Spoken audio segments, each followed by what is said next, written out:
そして彼がエンパイアの応援してくれるってよ。みんなブローケンケーブルポッドキャストよろしく。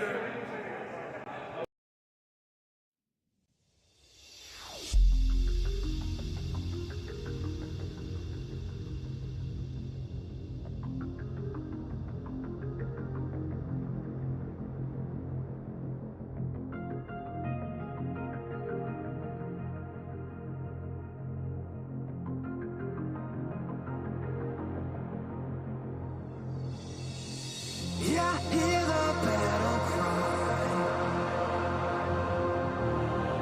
under the devil's sky.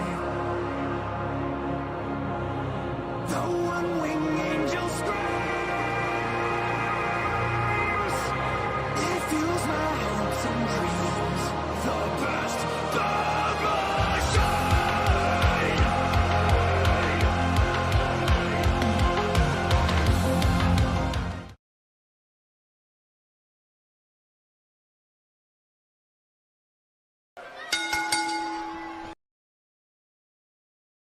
What's going on, everybody? Welcome to the Broken Tables podcast. I'm your host, Jeffrey Vegas, here as always with our reigning, defending Broken Predictions champion, King Rome. How you doing tonight, sir?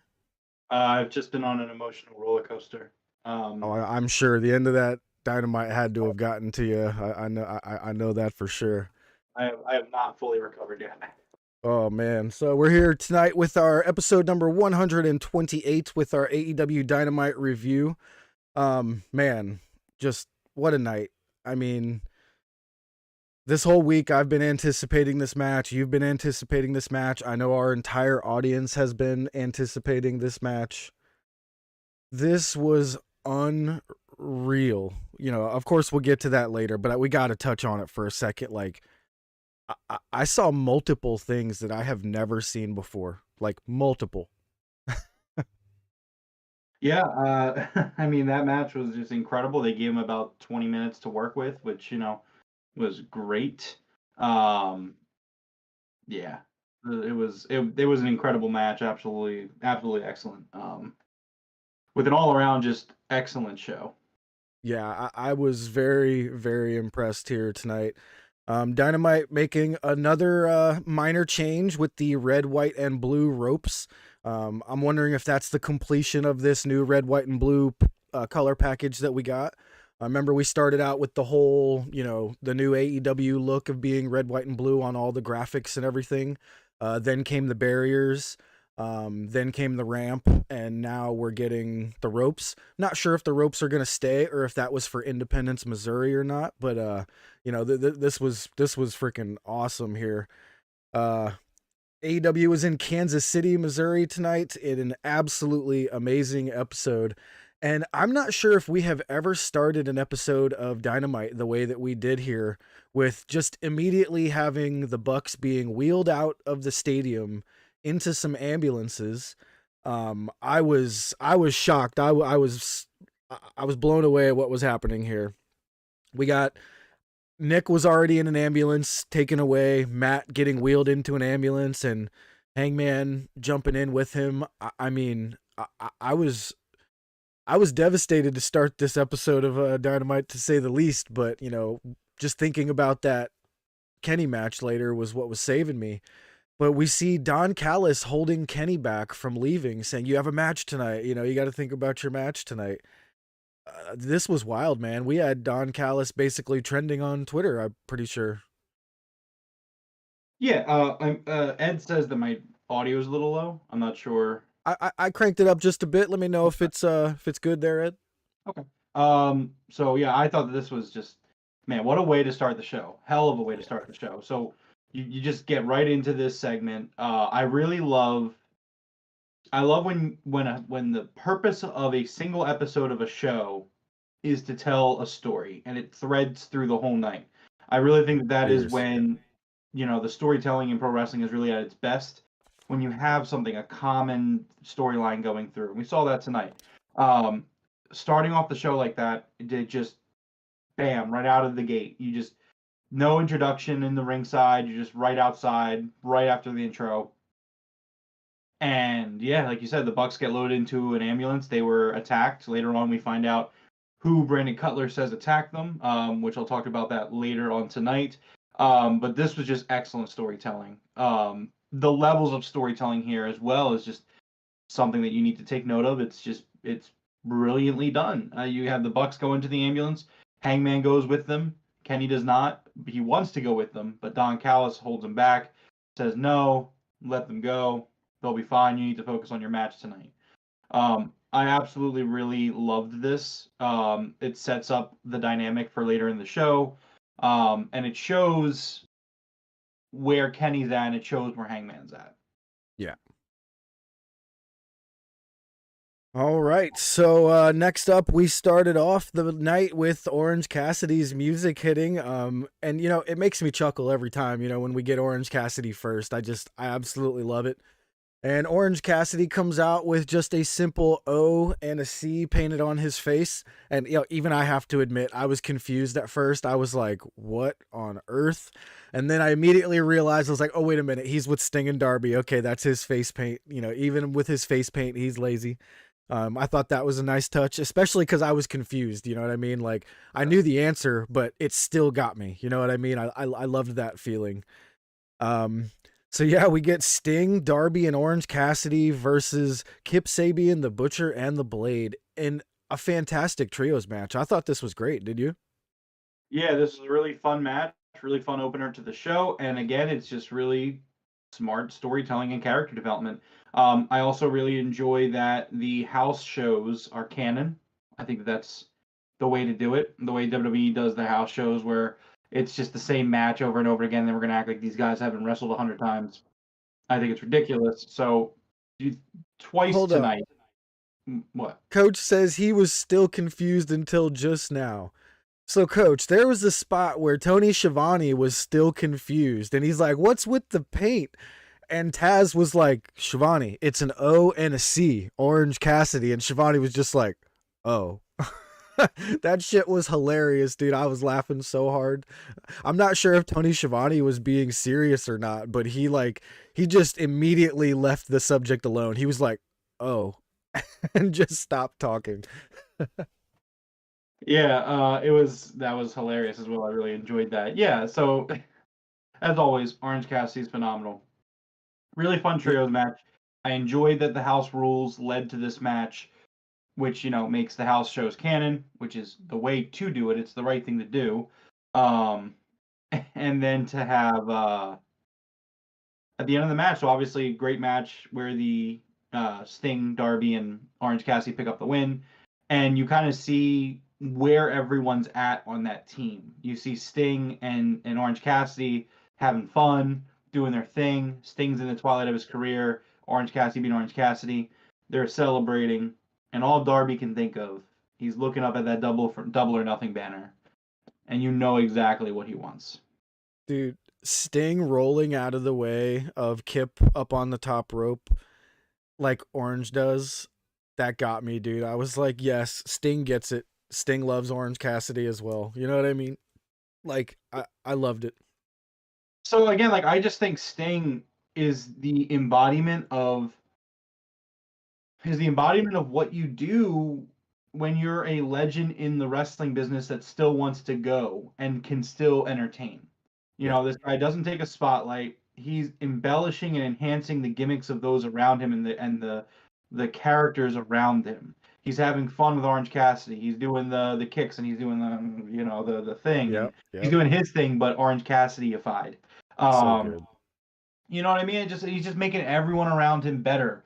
He makes, he's having the Butcher and the Blade and Kip Sabian look better. He's having Orange look better. He's having Darby obviously look better. And it's just what you do, man. And it's the right way to do it. It's great. It's good shit. I thought it was fan-freaking-tastic. We get a big hot tag to Darby with an awesome Code Red. I freaking love Darby's Code Red. It just looks so good. Sting does the shin kicks like Darby. He gets the Scorpion Deathlock on Kip Sabian, but the Butcher and the Blade make the save.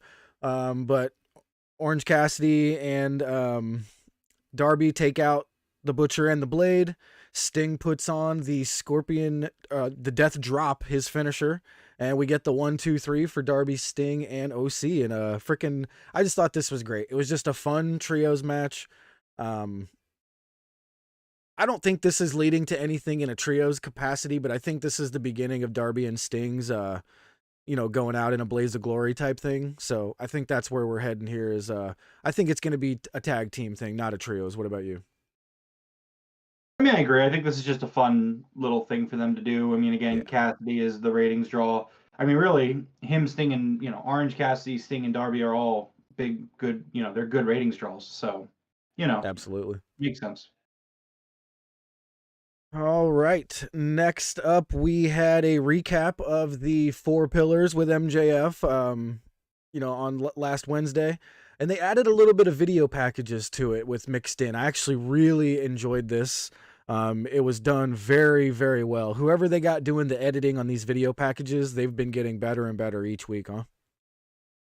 Yeah, man. I mean, this was a really awesome video because, like you said, it does recap, but it also does a great job to once again set the what's the word I'm looking for? Set the pace, set the expectation for why each of these guys are where they are and where they want to be. It shows their motivations, and it's great. It's Sammy's. Since day one, that's part of my destiny.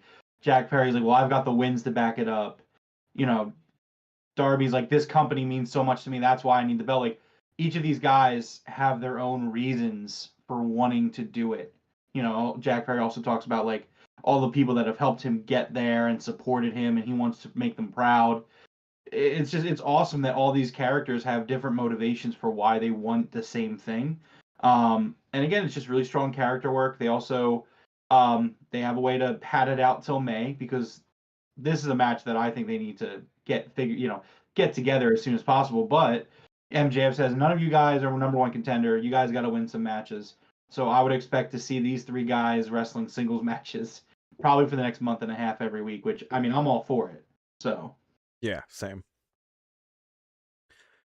All right, next up, we had an Excalibur doing like a voiceover with a video package of Kenny and Vikingo for later tonight. This just got me super hyped, dude. They showed a couple of clips of Vikingo doing a couple of badass moves. This got me super, super ready for what was going to happen later tonight. But Jeff, who is this guy? Where's the story? Where's the build? I don't know what's going on. How am I supposed to know who Vikingo is? Like this match built itself. Twitter helped build this match, and I knew this was what was happening. It really did.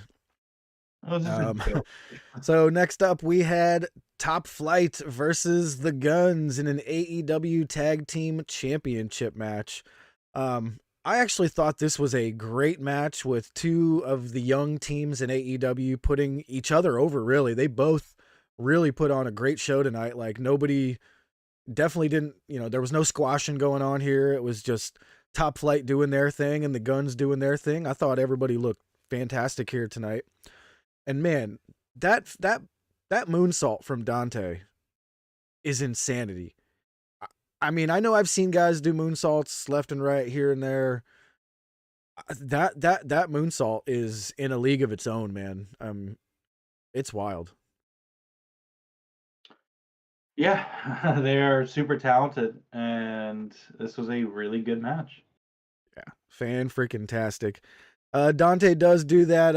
I forget what he calls it, man. It's that moonsault off the corner rope there. Smashes Austin Gunn into the mat. Only gets a 2 count. The Guns make their comeback. They hit the 310 to Yuma, and they pick up the 1-2-3.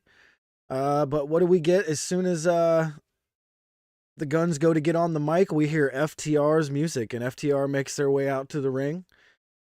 And as soon as FTR goes to start talking to the Guns, they start screaming, "There's nothing that you can say that's going to give us a match." And I knew immediately what was about to be said. I just immediately, I don't know if you guys were watching in Discord.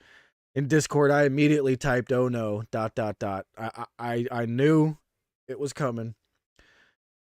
Dax throws out, "All right, well, how about we never wrestle in AEW again? We quit AEW if we cannot defeat you for the championships."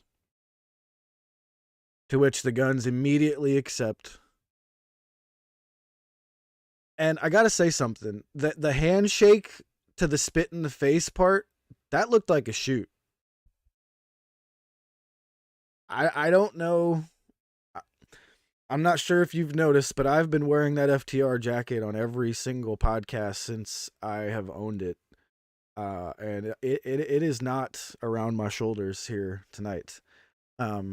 Just couldn't bring myself to grabbing it. So here's the thing, right? So we don't know for sure. We don't know for sure that they're leaving AEW, and we could say that this is really sound and solid booking, because obviously the expectation is that they're leaving AEW to go to WWE, and this could be a swerve to have FTR beat the Guns Oh, I hope so. and then 100%. re-sign with AEW. Please.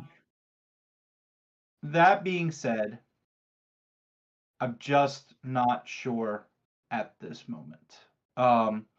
Obviously, doing the loser leaves town match again, it would make a lot of sense for for Tony to book this match like this, because you book in this match, you have Dax on Twitter just saying all the dumb stuff he's saying constantly, to a point where it's just annoying. It's not valuable in any way, shape, or form.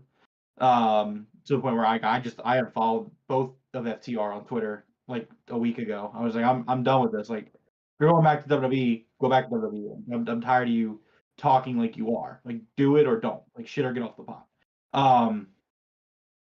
So like Yeah. it makes sense if this is the plan for them to kind of make it seem like they're leaving, so that way you can get the smart fans. So again, like AEW, based off what this All Access show seems to be showing us, is that AEW has spent the last year and a half really working the smart fans, and they know how to work the smart fans.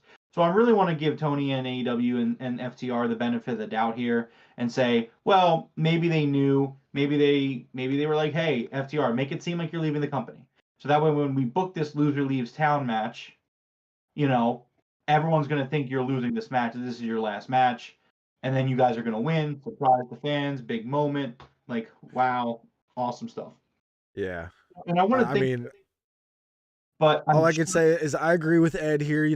If they're done, they're gonna go out like pros on their backs. But if it's a swerve, they are doing this perfect. It's got me twisted and tied in knots, man. And I'm a massive FTR fan. I got FTR right here with Bret Hart. I'm just, oh, they got me right now. They got me hook, line, and sinker right now. Now, see, for me, this kind of more so comes from a place of annoyance, though. For me, Oh, I get it. Yeah. I appreciate the hustle. I appreciate the game of them trying to make the fans, to work the fans, especially the smart fans. I think that's awesome. But we've kind of talked about it over the last, 6-7 months, when some of these stories pop out where it's like AEW is great, man. Like, they do stuff so well. I don't want them to be acting like it's not going. Like for me, it doesn't generate heat with me personally. It just kind of it just annoys me, where I'm just like, why are we going in this direction?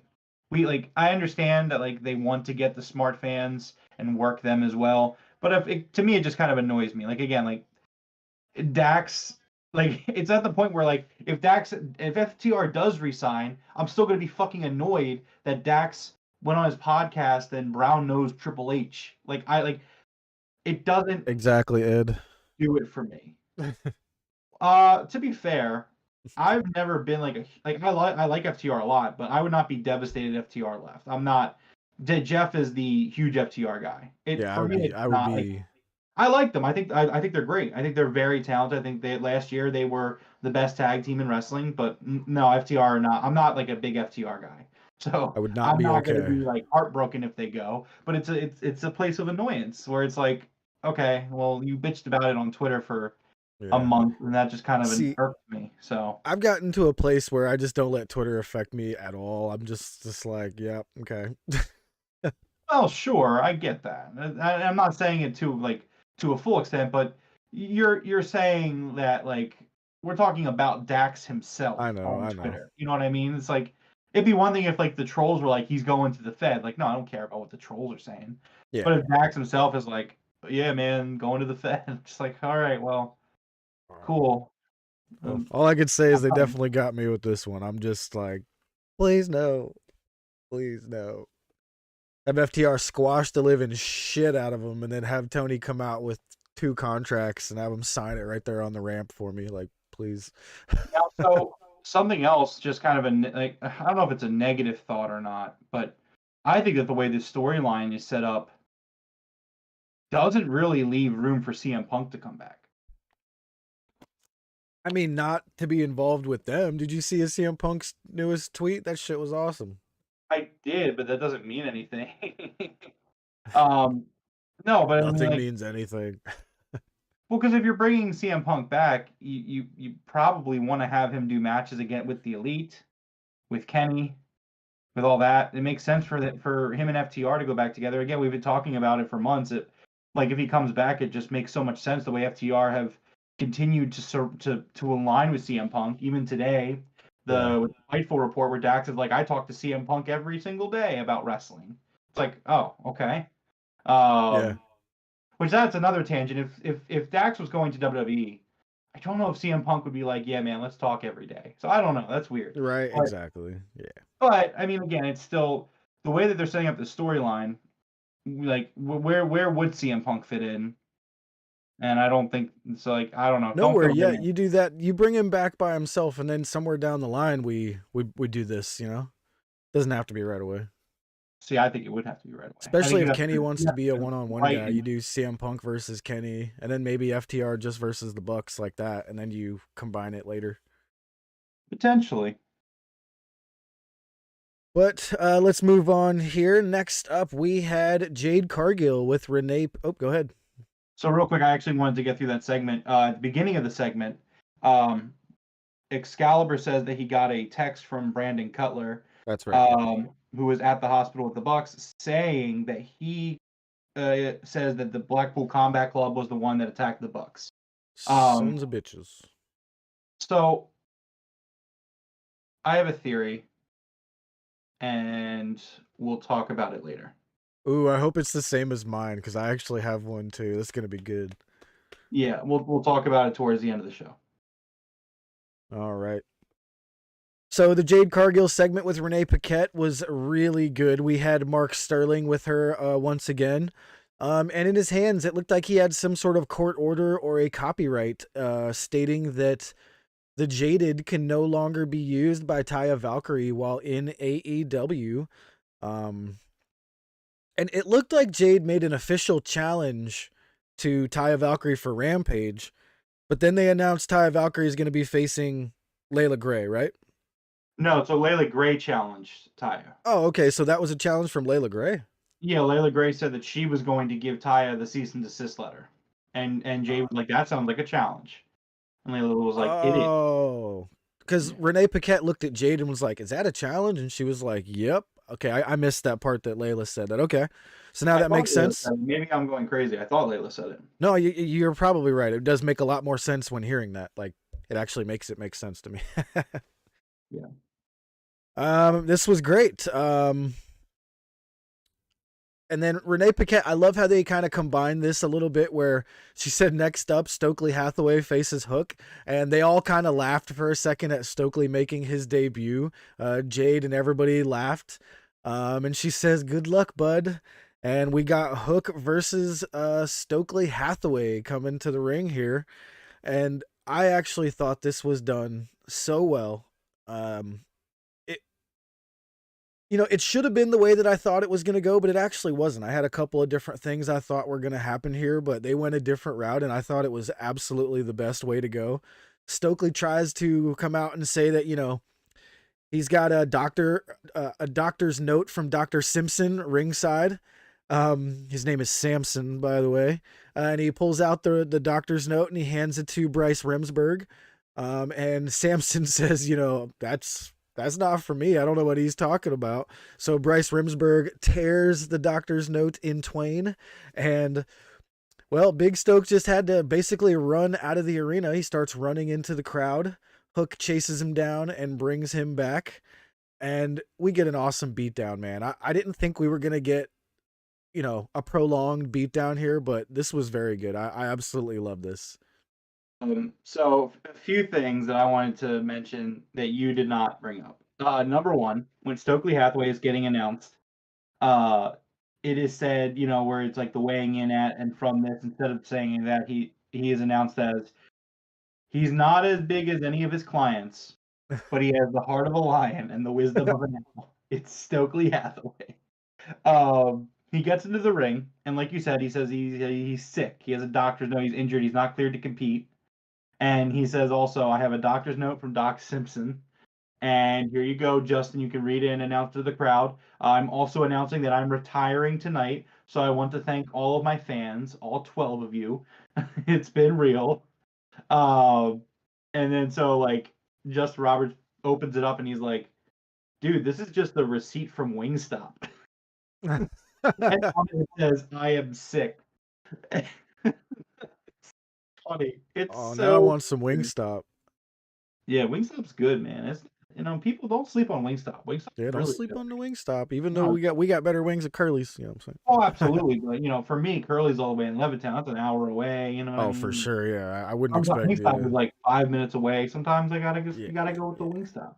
Um, So yeah, so this is a really fun fight. It doesn't last super long, but it doesn't need to. I think it's the perfect length for what it needs to be. The last thing that I really love that happens in this match is so Hook is like slamming him through the barricade bars that he brings out, hitting him with chairs and stuff, and the firm is watching in the back. They're watching in the back, and Ethan Page points out, "Wait a second, We we didn't. didn't trade on any hardcore stuff."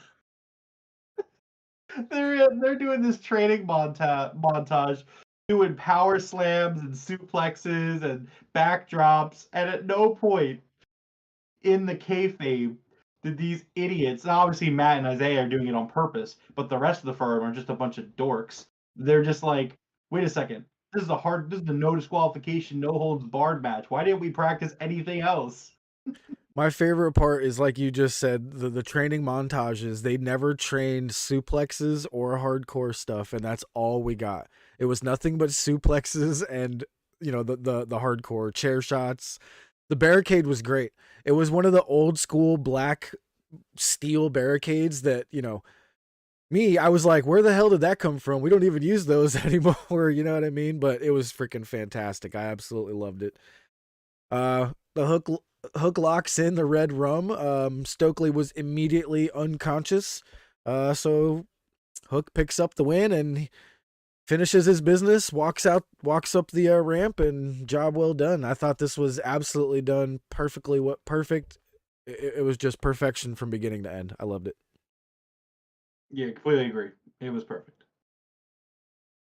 All right, next up we had Adam Cole, baby, with an enormous pop, man. This crowd is ready for the comeback of Adam Cole, man. Like he might have had one of the loudest, pops just for his name being announced all night here. This guy super over. Can't wait to see him get back in the ring. He says we are 1 week away from his return, and he asks, who's going to be his opponent, and we get Daniel Garcia's music. The crowd wasn't too into Daniel Garcia at first. He was getting some STFU chants, some shut the fuck up, but they Daniel Garcia, he's getting pretty good out there. I'm not a big fan of maybe the way he was dressed, that black on black with the black sunglasses. It just, I don't know. I feel like I need some color in my ring gear, I guess, but whatever. So it looks like we're going to be getting Daniel Garcia versus Adam Cole. I really enjoyed the part of Daniel Garcia's promo here when he called himself the best pro wrestler, but he stopped himself. And even the crowd was like, ooh. And he was like, best sports entertainer. I like the best part of this is when he asked Adam Cole, what makes you so special? And Adam Cole was like, when they ring that damn bell is when I'm special. And dude, I just started clapping. I was like, that was the best answer to that question you could have ever possibly given as a professional wrestler. I loved it. I thought this was freaking awesome. Yeah, I completely agree. It was just so good. It was a great promo, and I'm really excited to see Adam Cole come back next week. I think it's Yeah. going to be an awesome match. Him versus Garcia is not a match I was expecting. Not in a bad way. It just wasn't one that came to mind when I thought about who they might have Adam Cole go against. So I think it's going to be a good match. Obviously, Garcia is awesome, and just that long term storytelling, man, of him Yeah. slipping up, and you know that he didn't actually slip up. That was part of the storytelling. I think I really do think that, where it's just like I'm the best pro wrestler. Oh yeah, that was absolutely supposed to have been. Yeah, that was for sure. No, That's I our know. first hint. I'm just, That's our I'm just first saying, hint of him I love the overarching long term booking there, where it's just like, finally getting out of that JAS. no, I don't even think it's that necessarily. It's just the continuation of the tease, where it's like one of these days he's gonna be like, I'm a fucking wrestler. Hell yeah. He's going to team with Bryan Danielson, his favorite wrestler of all time. Tag team. Oh, gimme.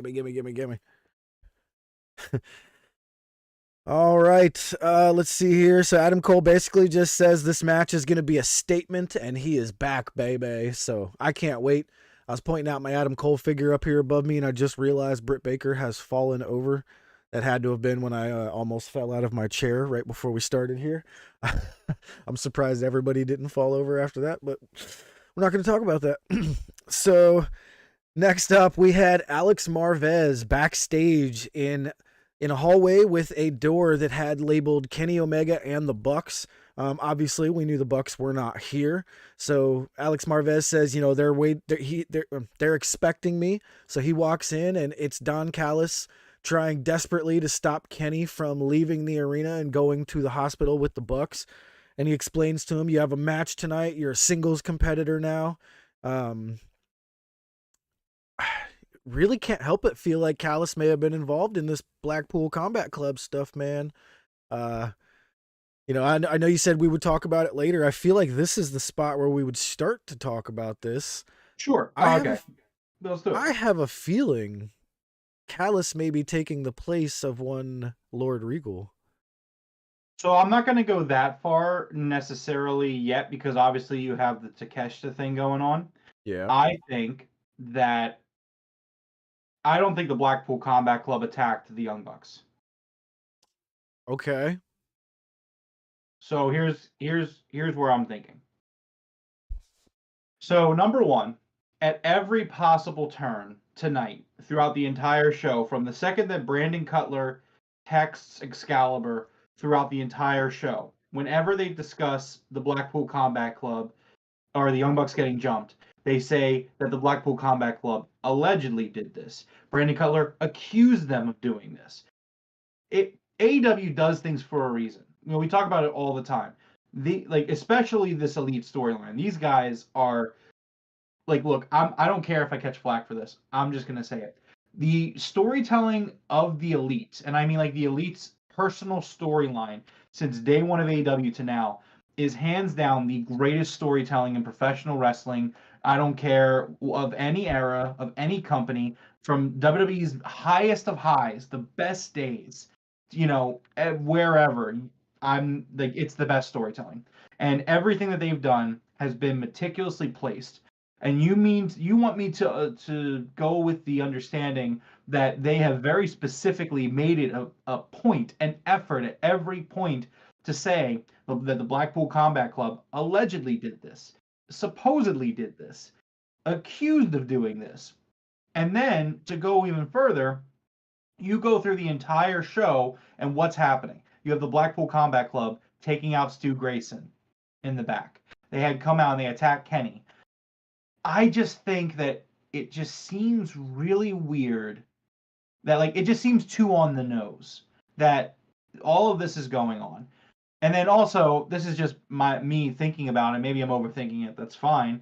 But so the Blackpool Combat Club are wearing these hoodies today, right? That they've never worn. They're all wearing the exact same hoodies.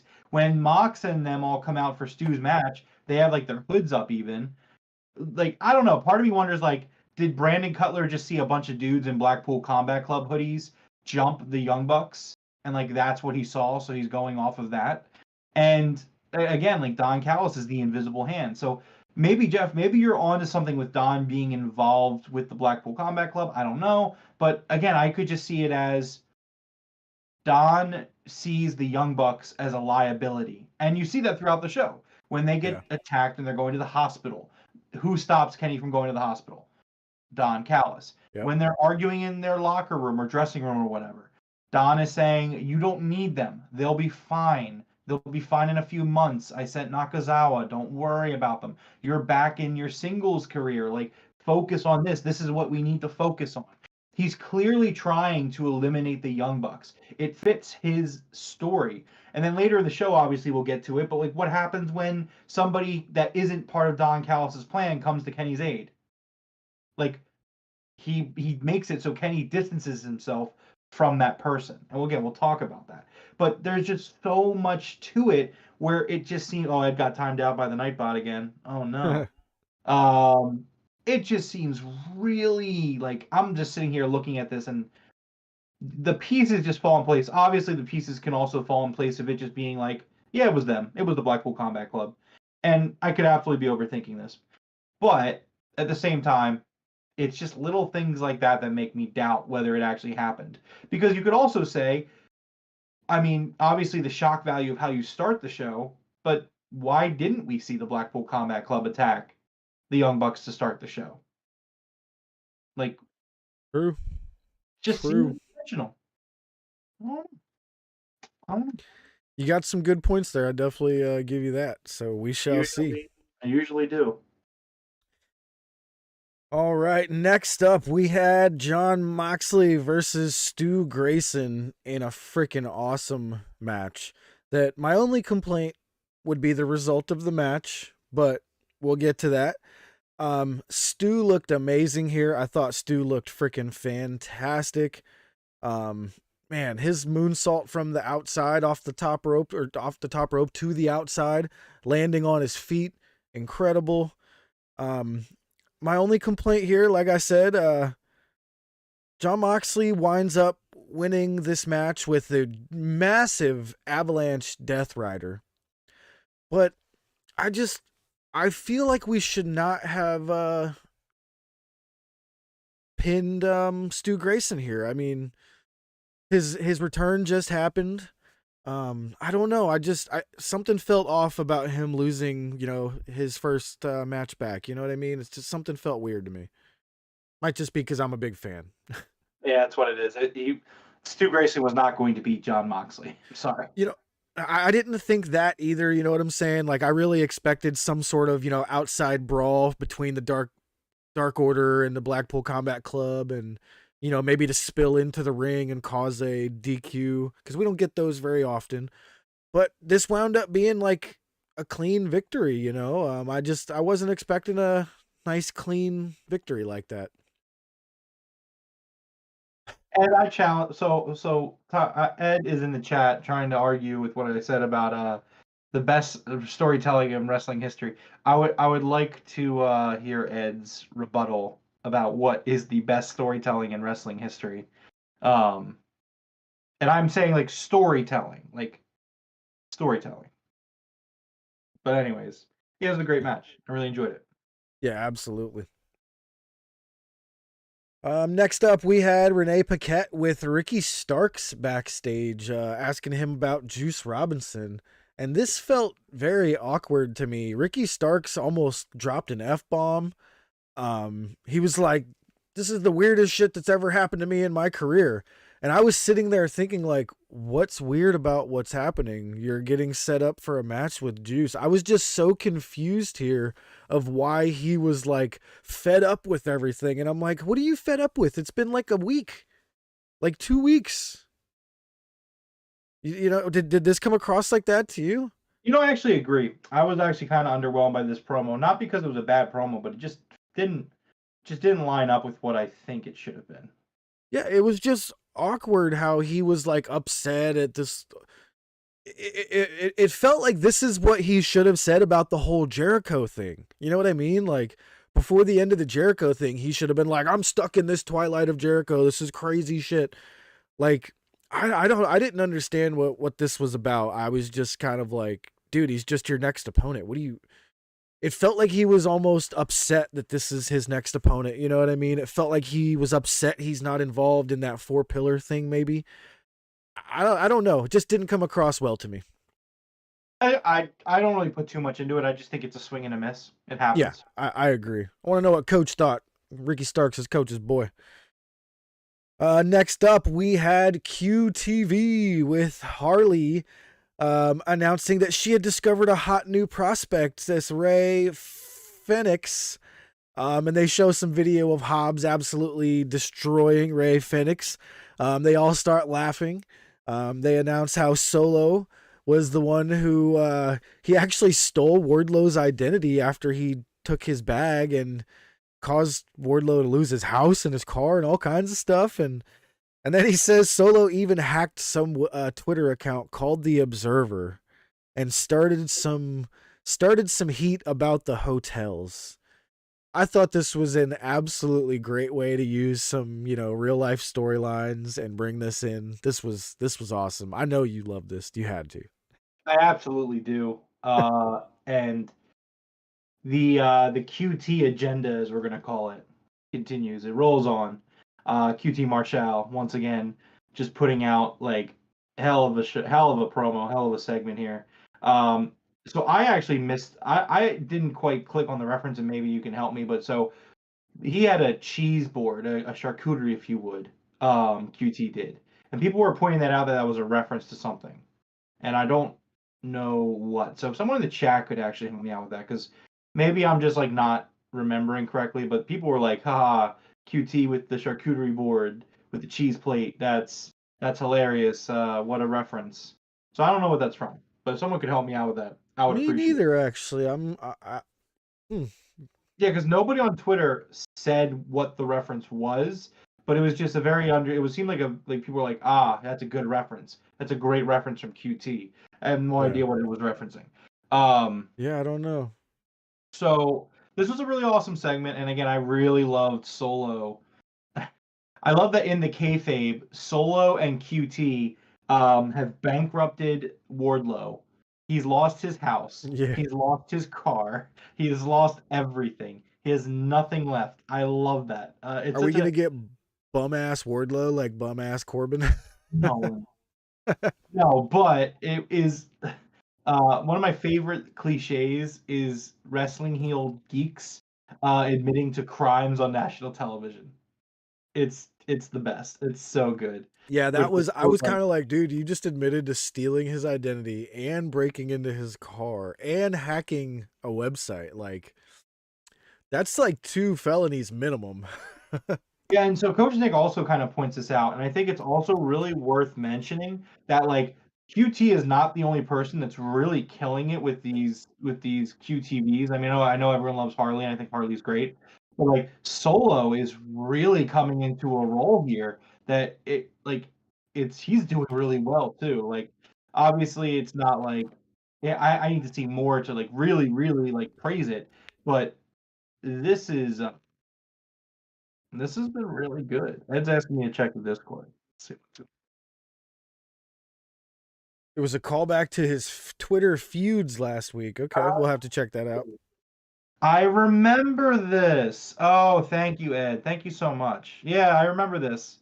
Have the cheese plate ready, just to sway you on your way. Might throw in the $8 for you to stay verified. I do remember that tweet. Thank you. Okay. That makes QT even better, man. Like, let's go. The QT agenda is on. I've done the Lord's work. I've helped. I've assisted everyone here at the Broken Tables podcast in understanding the greatness of Orange Cassidy, the greatness of Hangman Adam Page, and now I've moved on to my next project, which is the QT agenda. So this actually brings me to a small bone I have to pick with you. Oh, really? So you called me a flip-flopper for being like, I don't want QT Marshall on my screen. And then after you making some fantastic points, I changed my tune there. But I get called a flip flopper for it. Well, you could have just given yourself the credit of, look at that, I've converted another one. But no, I get called a flip flopper. Well, you see, Jeff, that's just because here's the thing, Jeff. Here's the thing, right?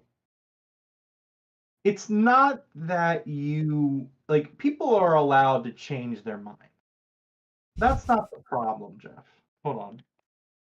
I'm gonna Jeff, the problem is that you flip flop in a way that you try to bury the past and act like you never had the other opinion, or you try to play both sides of the fence, and that's why you get shit for being a flip flop.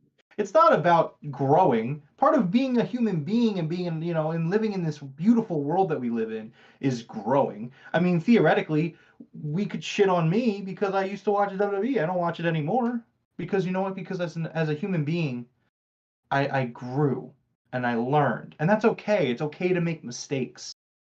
You know what I mean? Like Coach Nick's a Ravens fan. Like he's allowed to make mistakes.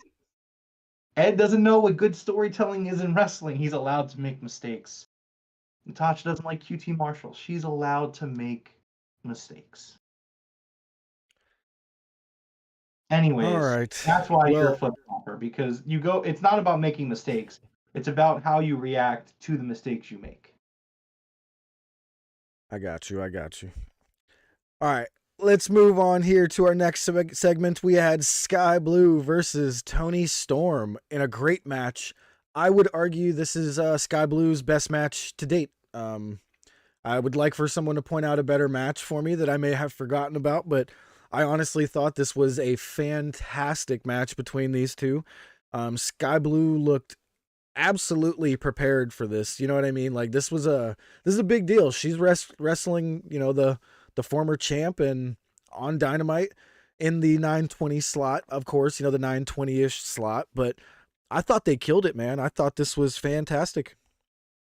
Yeah, it was a really good match. Good stuff. Good stuff in this storyline going on. Yeah. Shame We that had Oh, sorry, good. I was just that we had Ruby Soho casting distraction from the outside, she did it a couple times. Sky Blue got herself that nice punch in on Ruby Soho outside also. But Tony Storm, of course, hit that Storm Zero for the 1, 2, 3.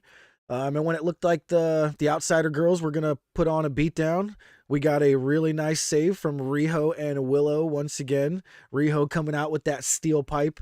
I'm loving this thing with Riho and the steel pipe, man. I really hope they continue. I want her to always have that pipe with her ringside. Like Drew McIntyre's sword, I want Riho to come out with the pipe. I saw something on Twitter where it said like Riho next week, and she was getting like lowered from the rafters like Sting used to be. Yeah. That would be fucking amazing. Oh my God. Yes. Please, Tony, please. Yes, please. Oh man. All right, next up we had Stu Grayson backstage being checked out by the doctors, checking out his arm, saying, where did you feel it pop? But before we could get any clear, injury there, we had the Blackpool Combat Club come attack Stu and take him out. He's all by himself, no Dark Order to save him. I think you're right that we have some new, I don't want to say, okay, that gets to I think you're right that it's not the Blackpool Combat Club that took out the Bucks. I think we're gonna have someone completely new that took out the Bucks. I don't know. It just feels like somebody completely new, or maybe some kind of a return, but I can't think of who a return would be. But this is definitely getting interesting with this Blackpool Combat Club. They're kind of all over the place right now. Huh? I mean, I think one of them's definitely going to be Takeshita. Yeah. Okay. That took out the Bucks. Yep. Listening to Callus. Mm-hmm. Ooh, and who else? Maybe, are we thinking maybe somebody from New Japan, like Ibushi or Shibata or something? That'd be crazy. I don't know. I mean, we'll have to see. And again, I do understand that I am reaching a little bit here. So, I mean, don't be surprised if they just go the plain, simple route of it was the Blackpool Combat Club. Yeah. But, I mean, again, like the points I made earlier, a lot of it just doesn't, it just kind of checks out in that way where I think it could go a different direction. Yeah, absolutely. And the only thing I wrote after this, I wrote Blackpool Combat Club beat up Stu. I wrote dicks. You know what I mean? That's just pretty much how I feel about the Blackpool Combat Club right now. Just a bunch of dicks. But next up, it was time for the main event. The AAA Mega Champion, El Hijo del Vikingo versus Kenny by God Omega. I absolutely loved Vikingo's entrance. And then, of course, Kenny Omega's entrance by... damn it, I'm drawing a blank on our announcer right now. Help me out here. Justin Roberts. Justin Roberts, thank you. Justin Roberts, an all-time great Kenny Omega introduction, announced that he had held the AAA Mega Championship for 765 days. That was 90-something days more than El Hijo del Vikingo. And Kenny had never actually lost that title. This was absolutely fantastic. I was so ready for this match. I was so pumped. And you could see as soon as Kenny made his way down the ramp, El Hijo Vikingo just immediately bolted to the ropes. And I was like, oh, he's attacking before the bell. And sure enough, we get an amazing tope suicida through the ropes in his full Viking gear. And just right there, I knew we were in for a treat, man. There were too many spots to write down. I didn't want to look away from my screen.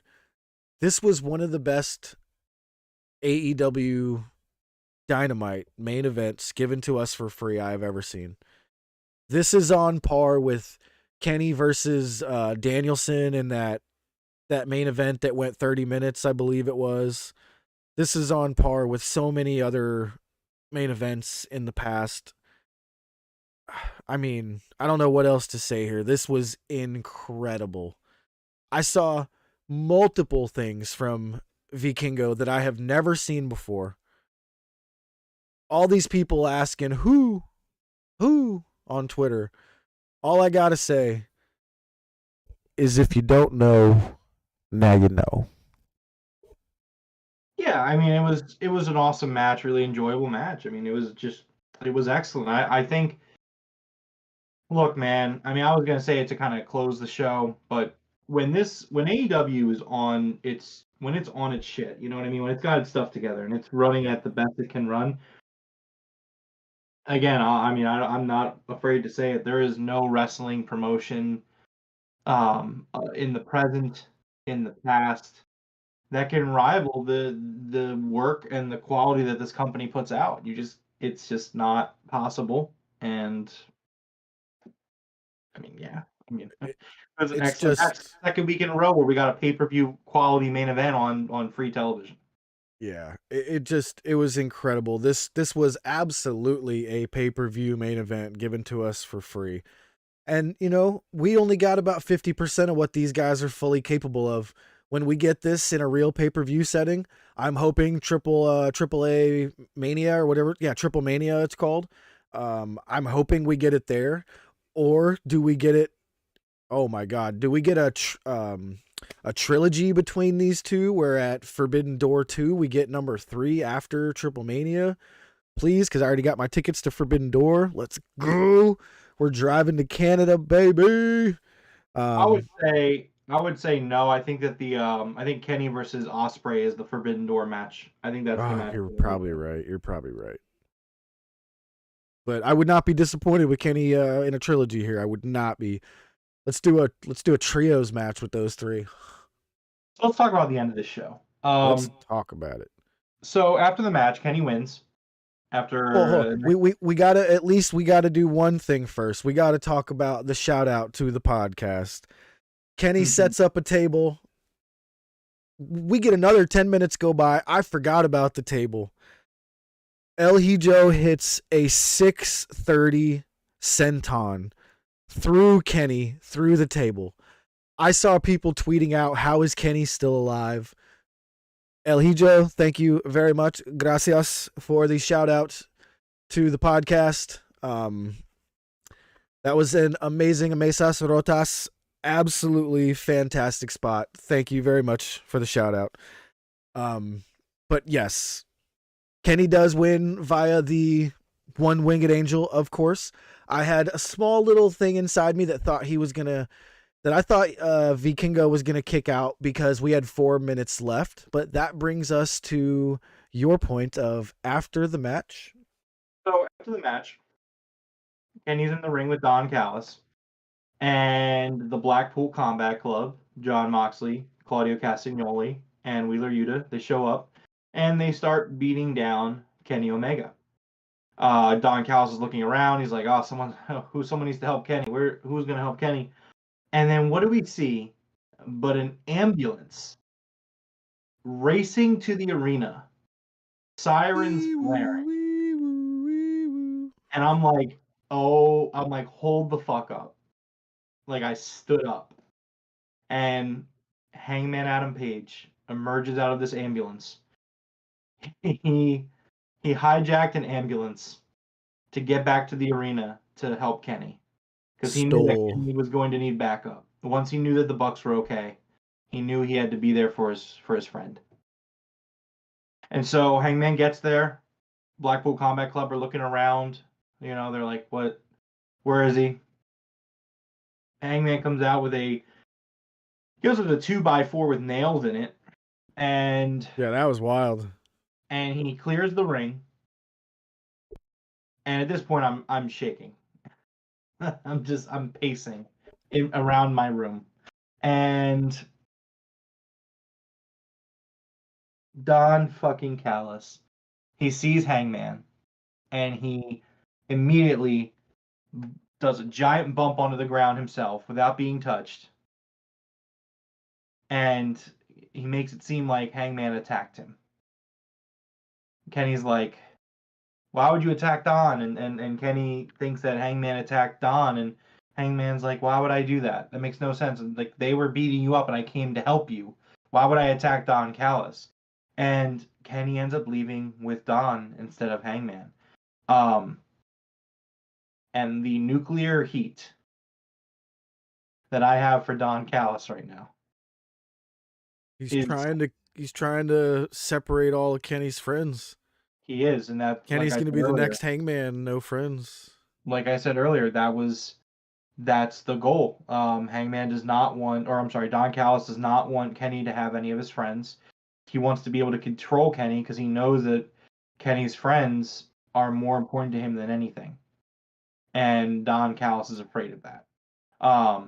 Which again, masterful storytelling, beautiful storytelling that has been told over the course, Ed's talking about the Miss Elizabeth Macho Man storyline. That's great. Like over 2 years. This storyline has been told over four plus.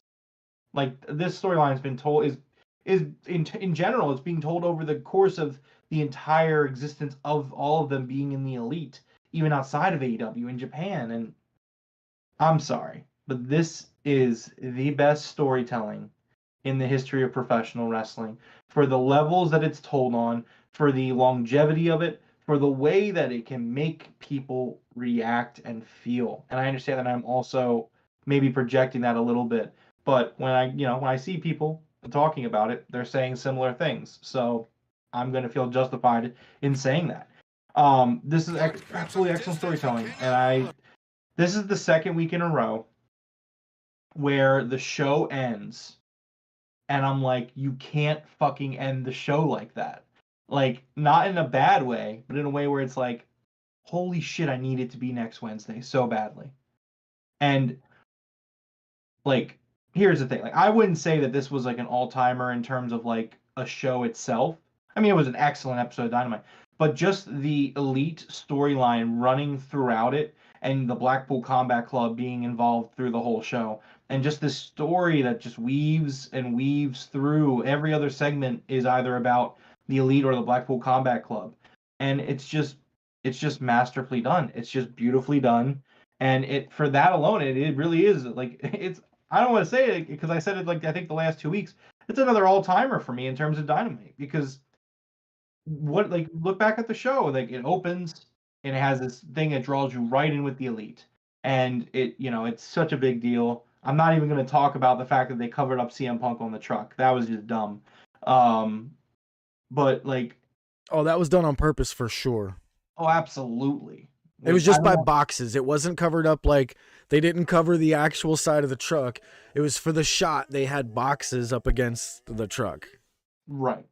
But so like there's like this show just really ebbed and flowed around the Elite, and it helps because it's just must see TV at that point. And like it is just constantly like, I really want to see the quarters here, because like if you're invested in this storyline, you're not tuning out of this. Like you're just not. Like it just keeps coming and coming and coming and coming, and I just, my hat's off to them.